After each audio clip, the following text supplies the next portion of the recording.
নমস্কার সবাইকে, আমার চ্যানেলের আরেকটা নতুন ব্লগে আপনাদের সবাইকে স্বাগত জানাই। এই ব্লগটি বেশ আগেই শ্যুট করা, সেটা অবশ্য আপনারা দেখেই বুঝতে পারছেন। এটা এই বছরের 15ই আগস্টের সময়কার ভিডিও। ইচ্ছা ছিল তখনই এটাকে পোস্ট করার, কিন্তু পরে ভেবেছিলাম এটাকে আর পোস্ট করব না, কারণ বিষয়টা যেখানে নারীর স্বাধীনতা এবং নারীর নিরাপত্তা নিয়ে, সেখানে স্বাধীনতা দিবসের যথার্থতা নিয়ে তো প্রশ্ন উঠেই আসে। তবে এই স্বাধীনতা দিবসটা কিন্তু আমাদের কাছে আরও একটা বিষয়ের জন্য খুব স্পেশাল, কারণ এই দিন আমাদের বাবার জন্মদিন। তাই এই ব্লগটাকে স্বাধীনতা দিবসের ব্লগের থেকে বাবার জন্মদিনের ব্লগ বলাটাই আমার কাছে বেশি যথার্থ বলে মনে হয়। এই ব্লগটি যখন শ্যুট করা তখন আমরা কলকাতার বাইরে, তাই সেখানেই ছোট্ট করে উদযাপন করেছিলাম বাবার জন্মদিনটিকে। সেদিন সকাল সকাল ঘুম থেকে উঠেই দিনটাকে শুরু করেছিলাম মা কালীর দর্শন নিয়ে। আমরা বিশেষ কিছু কারণের জন্য প্রায় 3.5 মাস পর্যন্ত গাজিয়াবাদের বৈশালী এলাকায় ছিলাম। এই যে মন্দিরটা দেখছেন, এটা কিন্তু আমরা যেখানে থাকতাম সেখান থেকে প্রায় হাঁটা ডিস্টেন্সেই। তাই সকাল সকাল ঘুম থেকে উঠে স্নান টান সেরেই আগে ঠিক করলাম মায়ের দর্শনটা করে আসি। সেই কথা মতোই আমি আর বাবা বেরিয়ে পড়লাম মায়ের দর্শন করতে। সাথে বেশ কিছু কেনাকাটারও ছিল, তাই একদম মন্দির ঘুরে তারপরে বাকি যা জিনিসপত্র কেনাকাটা করে বাড়ি ফিরবো এই ঠিক হলো। সময় কম থাকার একটা রিক্সায় নিয়েছিলাম। অবশ্য এটা হেঁটেও যাওয়া যায়, কিন্তু ওই যে বললাম সময়ের দাম খুব বেশি, সেই কারণেই রিক্সাটাকে নিতেই হয়েছিল। মন্দিরটা খুব সুন্দর, ছোট্ট, সাজানো গোছানো। আমরা এই এলাকায় আসার পর থেকে এই মন্দিরটাতে বেশ কয়েকবার গেছি। মা কালীর মূর্তিটা কি সুন্দর না, ছোট্ট মতো। এই মন্দির থেকে একটু নেমেই পাশে আর একটা ছোট্ট মন্দিরে আছে হনুমানজি, এবং তার সাথে রাম, সীতা, লক্ষ্মণের সুন্দর মূর্তি। আমরা এরপরেই কলকাতা ফিরে যাব, তাই শেষবারের মতো মন্দিরটাকে ভালো করে ঘুরে নিলাম এবং আপনাদের সঙ্গে শেয়ার করে নিলাম মন্দিরটাকে। এরপরে বেশ কিছু জিনিসপত্র কেনাকাটা করেই তাড়াতাড়ি আমরা বাড়ি ফিরে আসি, কিন্তু খুব দেরি হয়ে গেছিল, তাই জন্যে আগে এসে ব্রেকফাস্টের প্রিপারেশনটা নিয়ে নিতে হয়েছিল, এবং তাড়াহুড়োর চক্করে এটার একটাও ভিডিও তোলা হয়নি। সেদিন আমরা ব্রেকফাস্ট করেছিলাম কর্ন স্যান্ডউইচ দিয়ে। ওই যে বললাম আজ আমার বাবার জন্মদিন, তাই আজকের সব রান্নাগুলো আমিই করব। মা আমাকে সব বলে দেবে, আমি সেরকম করেই রান্নাগুলো করতে থাকবো।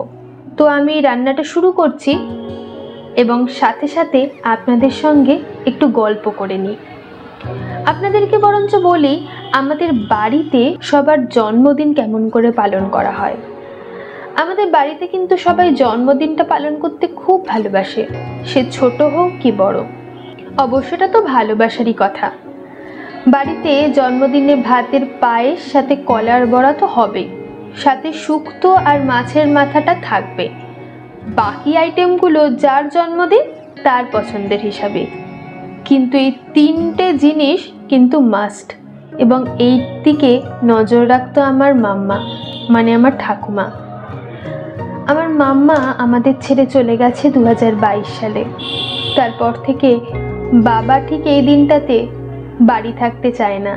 সেই কারণেই 15ই আগস্টের সময়টাতে তার আশেপাশের দিনগুলোতে ম্যানেজ করে একটু ছুটি নিয়ে আমরা 2-3 দিনের ছোট্ট একটা ট্রিপ করে নিই। এবছরও দেখুন আমরা সেই কলকাতার বাইরেই। তবে এবার আমি ঠিক করেছি মাম্মার মতো করেই বাবার জন্মদিনটাকে পালন করব। আর ওই যে মা আজকে আমাকে সব রান্না বলে দেবে, আর আমি সেরকম করেই মায়ের কথা শুনে রান্নাটা করতে থাকবো আর আপনাদের সঙ্গে গল্প করতে থাকবো। আজকে মেনুতে আছে 5 রকমের ভাজা, ভাত, শুক্তো, ভেজ ডাল, মাটন, তার সাথে জন্মদিনের স্পেশাল ভাতের পায়েস, আর শেষ পাতে মিষ্টি এবং দই। শুক্তো আর ভাতের পায়েসটা তো হচ্ছে, কিন্তু কলার বড়া আর মাছের মাথাটা সম্ভব হয়নি। ওই যে বলে না, জসমিন দেশে যজাচার। তাই এইখানে যেটুকুনি পাওয়া যায় সেই নিয়েই বাবার জন্মদিনটাকে পালন করছি। আপনাদেরকে এবার বলি, আমরা ছোটবেলায় বাবাকে কি গিফট দিতাম বলুন তো? তখন তো আমরা ছোট, অত পকেট মানিও ছিল না। শুধু বাবা না, আমাদের বাড়ির যে কারুর জন্মদিনেই আমরা তাদেরকে হাতে এঁকে একটা করে কার্ড দিতাম। আমাদের আঁকা স্কুলে যে সব আঁকা শেখাতো, তার মধ্যে যে আঁকাটা আমাদের সব থেকে বেশি ভালো লাগতো, সেই আঁকাটাকেই চার্ট পেপারটাকে কার্ডের সাইজে কেটে তার উপর আঁকতাম এবং তার ভেতরে নানান রঙের স্কেচ পেন দিয়ে লিখতাম হ্যাপি বার্থডে। তবে বাবার জন্মদিনে আর একটা স্পেশাল জিনিস করতাম। কার্ডের যে দুটো দিক ফাঁকা থাকতো তার মধ্যে একটা দিকে আঁকা হতো 3 তলা কেক এবং আর একদিকে আঁকা হতো ইন্ডিয়ার ন্যাশনাল ফ্ল্যাগ। কারণ বাবার জন্মদিনের সঙ্গে তো স্বাধীনতা দিবসটা ওতপ্রোতভাবে জড়িত। আমরা তখন জানতাম জন্মদিন শুরু সকালবেলাতে, তাই ঘুম থেকে উঠে দাঁত মেজে আগে কার্ডগুলোকে দিতাম বাবাকে। পরে অবশ্য ওই কার্ডের সঙ্গে যুক্ত হয়েছিল একটা পেন আর ক্যাডবেরি। এখন আমি আর বনু মাঝে সাঝেই কেক নিয়ে আসি, কিন্তু ছোটবেলাতে ওইসব আর হতো না। এমনিতে বাড়িতে তেমন কারুর ওরকম কেক কেটে বার্থডে সেলিব্রেট করার চলটা নেই। সেটা হালে এখন আমরা জোর করে করি, সেই কারণেই হয়। তবে জন্মদিনের আর একটা জিনিস কিন্তু ছিল মাস্ট, সেটা হচ্ছে দুপুরবেলা সবার সঙ্গে বসে একসাথে খাওয়া দাওয়া। যার জন্মদিন সে নতুন জামা পরে আগে ঠাকুর ঘরে গিয়ে সব ঠাকুরদের প্রণাম করে বাড়ির বড়দের আশীর্বাদ নিয়ে মাথায় চন্দনের ফোঁটা নিয়ে আর মুখে মহাপ্রসাদ দিয়ে খাবার টেবিলে এসে বসতো। তারপরে তার খাবার সাজিয়ে দেয়া হতো। আমাদের জন্মদিনে প্রধানত এই কাঁসার থালাতেই সব সাজিয়ে দেয়া হতো।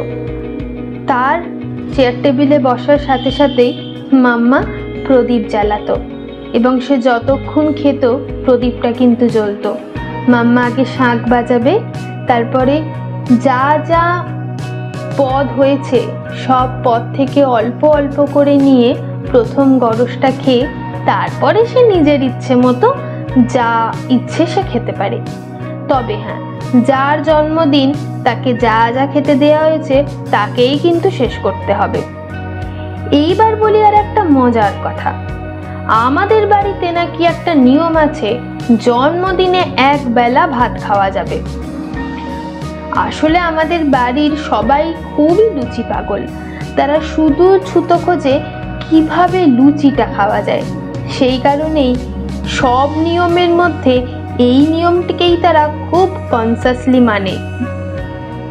এই রকম করেই হতো আমাদের প্রত্যেকের বার্থডে সেলিব্রেশন। আপনাদের সঙ্গে বক বক করতে করতে আমার রান্না তো প্রায় শেষ।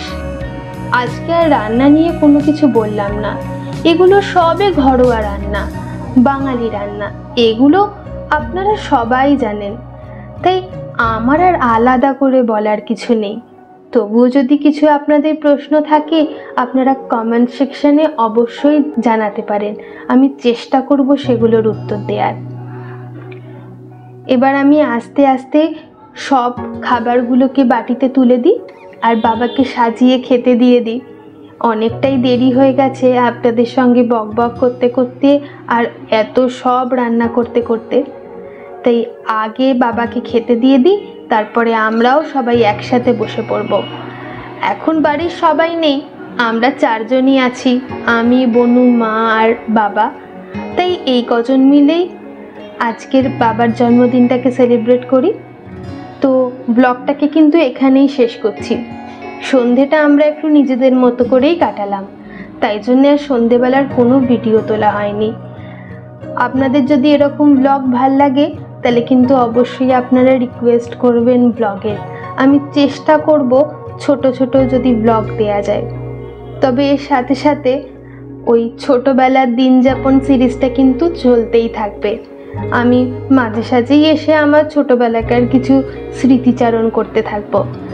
আপনারা জানাবেন আপনাদের ভিডিওগুলো কেমন লাগছে, আর প্লিজ আমার চ্যানেলটিকে সাবস্ক্রাইব করে বেল আইকনটা অল করে দেবেন, তাহলে আমি যখনই ভিডিও আপলোড করব আপনারা সবার আগে নোটিফিকেশন পাবেন।